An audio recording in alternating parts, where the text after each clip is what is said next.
기록된 바 내가 너를 많은 민족의 조상으로 세웠다 하신 것 같으니 그가 믿은 바 하나님은 죽은 자를 살리시며 없는 것을 있는 것으로 부르시는 이시니라.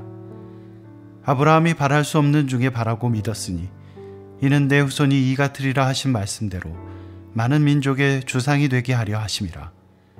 그가 100세나 되어 자기 몸이 죽은 것 같고 사라의 태가 죽은 것 같음을 알고도 믿음이 약하여지지 아니하고 믿음이 없어 하나님의 약속을 의심하지 않고 믿음으로 견고하여져서 하나님께 영광을 돌리며 약속하신 그것을 또한 능히 이루실 줄을 확신하였으니 그러므로 그것이 그에게 의로 여겨졌느니라.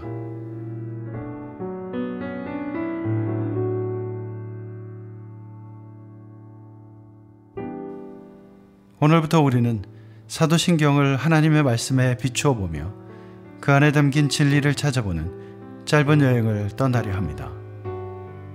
사도신경은 사도시대로부터 전해져 온 신앙 고백입니다. 사도신경에는 믿음의 원칙들이 잘 정리되어 있습니다. 그리스도인으로서 자신이 무엇을 믿는지 분명히 알고 싶은 사람은 먼저 사도신경을 공부해야 합니다. 왜냐하면 사도신경은 성경 66권이 전하고자 하는 진리를 농축해서 담고 있기 때문입니다. 우리는 이 짧은 기도문을 따라하는 것을 통해 그리스도인의 믿음을 자신의 것으로 고백합니다. 그래서 사도신경에는 계속 반복되어 나오는 표현이 있습니다. 그것은 바로 이것입니다. 나는 믿습니다. 그런데 여기서 믿는다는 것은 무엇일까요? 우리의 삶은 수많은 믿음과 관련되어 있습니다. 누군가를 믿기도 하고 믿지 않기도 합니다. 어떤 소문이나 뉴스를 믿기도 하고 또 믿지 않기도 합니다. 믿음은 우리의 삶에 많은 영향을 미칩니다. 심지어는 어떤 약을 먹을 때 그 치료의 효능을 좌우하기까지 합니다. 과연 사도신경이 고백하는 믿음도 그런 것일까요? 이 질문에 대한 답은 성경에서 찾을 수 있습니다. 우리는 구약성경 창세기에서 믿음의 조상이라 불리는 한 사람을 만납니다. 바로 아브라함입니다. 아브라함은 어쩌다 그렇게 불리게 된 것일까요? 아브라함을 따라가다 보면 우리는 믿는다는 것이 무엇인지 알 수 있습니다. 바울은 아브라함의 믿음을 이렇게 짧고도 분명하게 요약합니다. 기록된 바 내가 너를 많은 민족의 조상으로 세웠다 하심과 같으니 그가 믿은 바 하나님은 죽은 자를 살리시며 없는 것을 있는 것으로 부르시는 이시니라. 바울은 아브라함이 믿은 하나님은 죽은 자를 살리시며 없는 것을 있는 것으로 부르시는 분이라고 말합니다. 여호와께서 아브라함에게 이르시되 너는 너의 고향과 친척과 아버지의 집을 떠나 내가 네게 보여줄 땅으로 가라. 내가 너로 큰 민족을 이루고 네게 복을 주어 내 이름을 창대하게 하리니 너는 복이 될지라. 아브라함은 아버지와 함께 하란에 살고 있었습니다. 그런데 하나님은 그곳을 떠나 내가 네게 보여줄 땅으로 가라고 명하십니다. 사실 창세기 12장에 나오는 이 이야기는 우리에게 익숙합니다. 그런데 우리는 이 이야기에서 매우 중요한 한 부분을 놓치곤 합니다. 그것은 아브라함만 가나안으로 가려고 했던 것이 아니라는 사실입니다. 데라가 그 아들 아브라함과 하란의 아들인 그의 손자 롯과 그의 며느리 아브라함의 아내 사레를 데리고 갈대아인의 우르를 떠나 가나안 땅으로 가고자 하더니 하란에 이르러 거기 거류하였으며 아브라함의 아버지 데라도 역시 가나안 땅으로 가고자 했습니다. 하지만 데라는 끝내 가나안 땅에 이르지 못합니다. 그는 중간 기착지라 할 수 있는 하란에 머물다 결국 죽게 됩니다. 어떤 이유 때문이었든 데라는 결국 하란을 떠나지 못했습니다. 하지만 아브라함은 자신의 아비였던 데라와 다른 길을 선택합니다. 하나님의 말씀에 순종해 약속된 땅으로 떠난 것입니다. 바울은 아브라함이 그렇게 떠날 수 있었던 이유를 그의 믿음에서 찾습니다. 이에 아브라함이 여호와의 말씀을 따라갔고, 아브라함은 하나님의 말씀을 듣고 믿고 순종한 것입니다. 보통 사람들은 눈에 보이는 것, 손에 잡히는 것을 믿습니다. 우리가 누군가를, 무엇인가를 믿는다고 했을 때 믿음은 그런 것입니다. 하지만 아브라함의 믿음은 그것과 근본적으로 다릅니다. 비록 눈에 보이지 않아도, 손에 잡히지 않아도 믿는 것입니다. 하나님께서 아브라함을 불러 떠나라 하시며 하신 약속을 한번 생각해 봅시다. 내가 너에게 보여줄 땅으로 가라. 하나님께서 떠나라 하실 때 아브라함은 자신이 갈 땅을 알았습니까? 보았습니까? 아닙니다. 보여준다는 말이 미래형으로 쓰였습니다. 아브라함은 아무것도 보지 못하고 떠난 것입니다. 하나님의 약속은 아브라함의 입장에서 볼 때 말 그대로 없는 것이었습니다. 하지만 그는 없는 것을 있는 것으로 부르시는 하나님을 믿었습니다. 바울은 또 아브라함의 믿음을 이렇게 표현합니다. 바랄 수 없는 중에 바라고 믿었으니. 아브라함에게는 당장 눈에 보이지 않는 것을 믿어야 하는 어려움 말고도 더욱 구체적인 장애물이 하나 더 있었습니다. 그것은 아브라함의 믿음을 흔들기에 충분한 것이었습니다.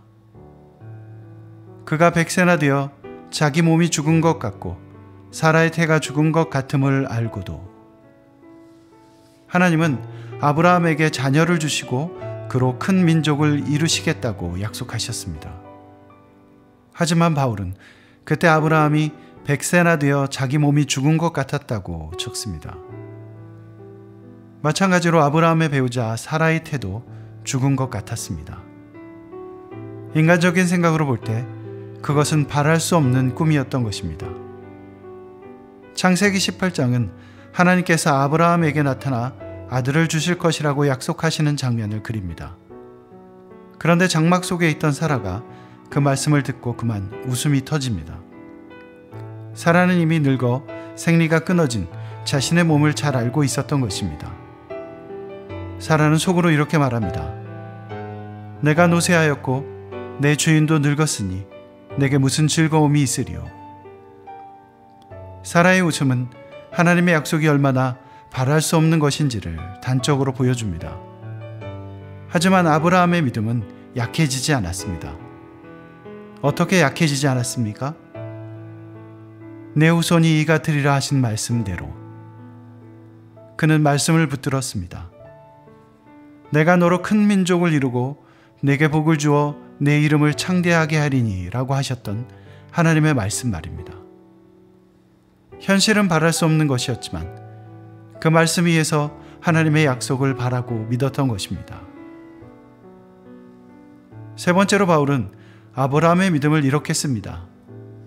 믿음이 없어 하나님의 약속을 의심하지 않고 믿음으로 견고하여져서 하나님께 영광을 돌리며. 모든 상황은 아브라함이 믿음을 지키기에 불리했습니다. 하지만 아브라함은 하나님의 약속을 의심하지 않았습니다. 여기서 우리는 의심에 대해서 분명하게 짚고 넘어가야 합니다. 의심은 분명 믿음을 흔드는 것입니다. 그래서 야고보서 기자는 의심을 두 마음을 품어 모든 일에 정함이 없는 것이라고 씁니다. 특별히 하나님을 향한 믿음에 대한 의심은 하나님을 거부하고자 하는 죄의 영향력으로 생겨나는 것임을 잊지 말아야 합니다. 하지만 그렇다고 의심 자체를 죄로 여기고 부정하는 것만이 능사는 아닙니다. 신학자 폴 틸리는 이런 말을 했습니다. 의심은 믿음의 반대가 아니라 믿음의 일부다. 이것은 우리의 믿음이 단번에 가짐으로 끝나는 것이 아니라 믿음과 의심 사이를 오가며 성장해 나가는 것이라는 의미를 담고 있습니다. 그러므로 마음에 혹시라도 의심이 생길 때 우리는 그 의심을 정직하게 대면해야 합니다. 그리고 답을 찾기 위해 말씀을 읽고 기도하며 노력해야 합니다. 하나님께서 우리의 의심을 믿음으로 바꾸시길 간절히 구해야 합니다. 그러면 하나님께서 우리의 믿음을 굳건히 세우실 것입니다. 그리고 그 믿음으로 하나님께 영광을 돌릴 수 있게 될 것입니다. 이 백성은 내가 나를 위하여 지었나니 나를 찬송하게 하려 함이니라. 우리는 하나님을 찬송하기 위해 지음받았습니다. 하나님께 영광을 돌리기 위해 지음받은 것입니다. 그런데 바울이 뭐라고 적습니까? 의심하지 않고 믿음이 견고하여져서 하나님께 영광을 돌리며. 우리의 믿음이 의심을 이기고 견고하여지면 우리는 비로소 존재의 목적을 달성할 수 있습니다. 하나님께 영광을 돌리는 삶을 살 수 있는 것입니다. 그리고 믿음은 마침내 우리의 신분을 변화시킵니다.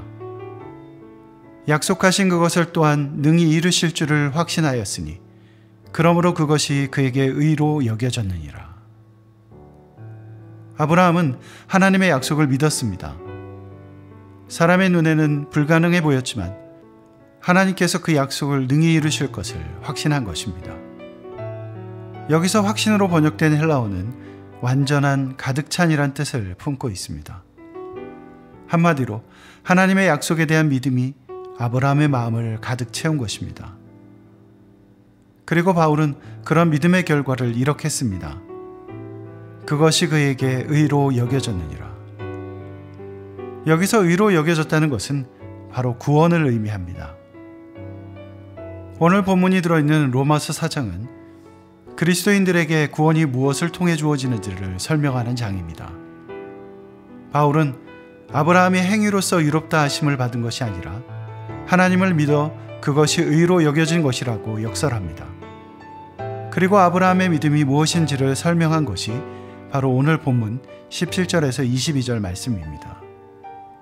그런데 바울이 그 마지막을 이렇게 적은 것입니다. 그것이 그에게 의로 여겨졌느니라. 하나님의 사랑과 예수 그리스도의 은혜를 향한 믿음, 그것만이 우리를 의롭게 할 수 있습니다. 그 믿음 안에서 우리는 죄의 지배를 벗어나 의의 나라로 들어갈 수 있습니다. 하나님의 자녀가 되어 하나님 나라를 누리는 삶을 살 수 있게 되는 것입니다. 누군가를 믿으면 그 사람이 하는 말이나 행동들이 좋게 보입니다. 그래서 그 사람을 대하는 우리의 태도도 변하게 됩니다. 내 삶의 일부분이나 소유를 맡겨도 불안하지 않습니다. 함께하는 일들이나 시간도 늘어날 것입니다. 믿음은 믿는 나 자신과 믿음의 대상을 하나로 묶습니다. 하나님을 향한 우리의 믿음도 마찬가지입니다. 믿음은 결국 하나님과 우리의 관계를 변화시킵니다. 아브라함은 믿음의 조상입니다. 그가 성경에 나오는 수많은 사람들 중에서 유독 믿음의 조상으로 불리는 것은 그의 믿음이 자신의 삶뿐만이 아니라 그의 믿음의 발자취를 따라가는 모든 사람의 삶을 변화시키기 때문입니다. 아브라함은 하나님의 약속이 성취될 수 없을 것만 같은 수많은 증거 앞에서도 그 믿음을 지켰습니다. 그에게는 사람의 가능성이 아니라 하나님의 말씀을 신뢰하여 현실 너머를 볼 수 있는 힘이 있었던 것입니다. 그것이 바로 아브라함의 믿음입니다. 그리고 사도신경을 통해 우리가 고백해야 하는 믿음입니다.